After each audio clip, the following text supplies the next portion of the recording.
Hello everyone, আসসালামু আলাইকুম। আশা করি যে যেখান থেকে আমার ভিডিওটি দেখছেন কাছে এবং দূরে সবাই ভালো আছেন, আমিও ভালো আছি।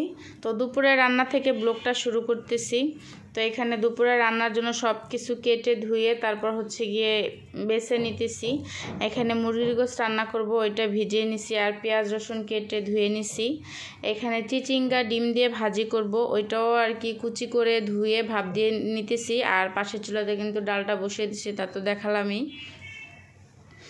সব কিছু কিন্তু রেডি করে তারপর গিয়ে রান্না করলে আর কি ঝটপট কিন্তু রান্নাটা হয়ে যায়। তো এই জন্য সব কিছু কেটে ধুয়ে তারপর নিচে। আর একটা সমস্যা যে আমার যেই ইয়াটা রেখে আমি ভিডিও করি, তো ওইটা ছোট একটা স্ট্যান্ড, তো বড় স্ট্যান্ড এখন আমি কিনতে, তো এই জন্য অনেক কিছু আপনাদের সাথে শেয়ার করতে পারি না। তো এখানে চিচিঙ্গাটা আমি ভাপ দিয়ে নেওয়ার পরে এখানে আমি এক কোয়া রসুন আর গিয়ে পেঁয়াজ কুচি ভেজে নিছি। ভেজে নেওয়ার পরে এখানে আমি ডিমটা দিয়ে দিলাম। তো আমি সবসময় এইভাবেই রান্না করি। তো এখানে এখন কাঁচামরিচটাও দিয়ে দিলাম যাতে ঝালটা একটু কম বের হয়, এই জন্য কিন্তু এখন দেওয়া আমার। তো পেঁয়াজ, কাঁচামরিচ আর গিয়ে ডিম, যেই চিচিঙ্গাটা ভাপ দিয়ে রেখেছিলাম আমি, ওইটা আর কি পানি ঝরে গেছে। এখন এই যে ডিমের সাথে দিয়ে দিব। তো এখন সামান্য পরিমাণে একটু হলুদ আর লবণ তো ডিমের সাথে দিয়েছি, এখন যতটুকু প্রয়োজন অতটুকু দিব, কারণ বেশি করে হলুদ দিলে কালারটা সুন্দর আসবে না। আমি চাচ্ছি যাতে সবুজ সবুজ থাকে, তাহলে কিন্তু দেখতেও ভালো লাগে আর খেতেও ভালো আর কি হয়। যে কোনো জিনিসে কিন্তু মশলা একটু কম দিয়ে খেলেই কিন্তু স্বাস্থ্যসম্মত হয় সেই খাবারটা। যতটুকু প্রয়োজন আর কি, লিমিটের বাইরে কিন্তু দেওয়াটা ঠিক না। অনেকে আছে বেশি মশলাটা পছন্দ করে, আমরা যেমন ঝালটা তাও একটু বেশি খাওয়া হয় আমাদের।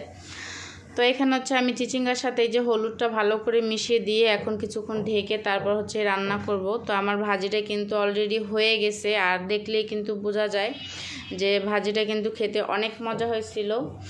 আর মাশাআল্লাহ ভাজিটা খেতে কিন্তু আসলে অনেক মজা হয়েছিল। আর এই ভাজিটা গিয়ে ওরা 3 বাবা ছেলে অনেক পছন্দ করে, বিশেষ করে সোহান আর সিয়াম।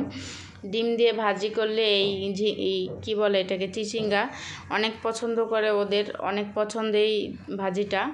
অন্য ভাজি কিন্তু ওরা খেতে চায় না, শাক বা অন্য কিছু, ঢেঁড়স বা করলা তো জানি কখনোই খায় না।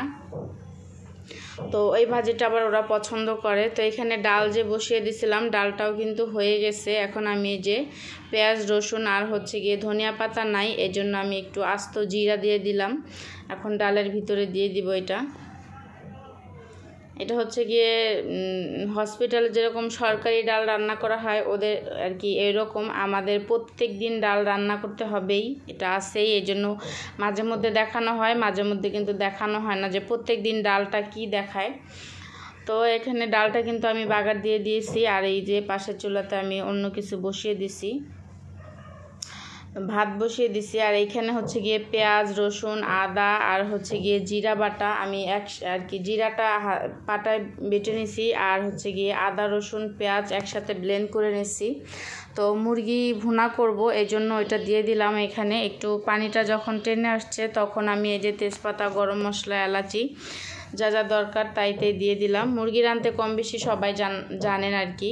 তো আমি যেই প্রসেসে রান্না করলাম ওইটাই আপনাদের সাথে শেয়ার করলাম। আর ভিডিওর মাঝখানে আরেকটা কথা বলতেছি, যারা আমার ভিডিও নতুন দেখতেছেন ইউটিউব থেকে, তারা কিন্তু যারা এখনও আমার চ্যানেলটি সাবস্ক্রাইব করেন নাই বা বেল বাটনটি ক্লিক করেন নাই, অবশ্যই কিন্তু তারা আমার ভিডিওটি দেখবেন প্রথম থেকে শেষ অবধি, আপনাদের কাছে অনুরোধ। আর ইউটিউব থেকে দেখলে অবশ্যই কিন্তু সাবস্ক্রাইব করবেন আর পাশে থাকা বেল বাটনটি ক্লিক করবেন। আর ফেসবুক থেকে যারা নতুন দেখতেছেন আপু এবং ভাইয়ারা, তারা অবশ্যই কিন্তু ফলো বাটনে ক্লিক করবেন। আর লাইক কমেন্ট শেয়ার অবশ্যই করবেন। আপনাদের কাছে রিকোয়েস্ট, আপনাদের কোনো মন্তব্য থাকলে কিন্তু সেটাও জানাতে পারেন। তো এখানে আমি মশলাটা কষিয়ে নেওয়ার পরে এখানে মুরগি গোশতটা দিয়ে দিছি। আর ফার্মের মুরগিটা অল্প করে রান্না করা হয়, কারণ মুরগিটা আর কি ওর বাবা খেতে চায় না, বেশি একটা কি পছন্দই করে না বললেই হয়। আর ওরা আবার সিয়াম আর সোয়ান মুরগিটা খুব পছন্দ করে, কিন্তু গরু গোশতটা আবার খেতে পারে না।